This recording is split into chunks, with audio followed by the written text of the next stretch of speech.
Hi, this is Donald Randell, Cars and Highlights. I'm here at Burbank, California at Autobooks-Areobooks here, and we had a special event here today. There's a book signing along with a DVD signing. I'm here with my co-host. I'm Felicia. And we're here with Peter Starr. Peter Starr. So we understand that Ticket to the Limit is a film that was done. And what year was it done? Well, we started shooting it in 1976, finished it in 79. It was released in the cinema in 1980. And this is now the 30th anniversary, and the first time the film has ever been seen on DVD is right now. This is the 30th anniversary celebration copy. And I understand there's a lot of special features that's in the DVD. Well, apart from the movie itself, which is a feature-length film, we actually also have a documentary about the making of the film.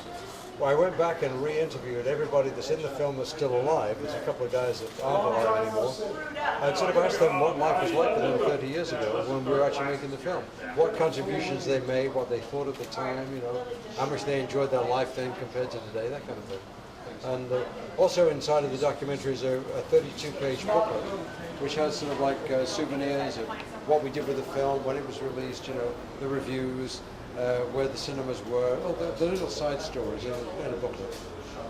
Okay, now it's mainly about motorcycles. Did you have a passion for riding when you were younger as well? Well, I was a professional racer when I was younger, and worked for the Triumph Motorcycle Factory in England back in the early 60s. And so I've basically been riding for pretty much 50 years at this point. So when I started to make films about motorcycling in 1973, I'd had a pretty good background in the sport prior to that. But from being a motorcycle racer in England, I came to America and became a rock and roll disc jockey on the radio. Did that for 6 years, then became a record producer in Hollywood. And it was through going through the record producing in Hollywood that I ran into motorcycling again, and that brought me back into motorcycling and into filmmaking. That's awesome. So you did a little bit of everything. Well, I've done a lot, but I've done a little bit of everything. But yeah, I like the challenge of doing things, and even though I may not have done something before, everybody has to do something for the first time. For the first time, you probably had to do an interview, right? Well, not the first time. Well, there is a first. No, so you had to have had a first. Oh, of course, of course. So you said, I can do that. And if you don't know how to do it, you figure out how to do it. And you get people around you that know what they're doing. Like there's a gentleman here today, John Bryant, who's a great film editor. And quite honestly, my films probably wouldn't look as good as they do without John's input. And the cinematographers, you know, it's a team effort, really. I happen to have been the front man, but basically without a lot of these guys, it wouldn't be as good as they were.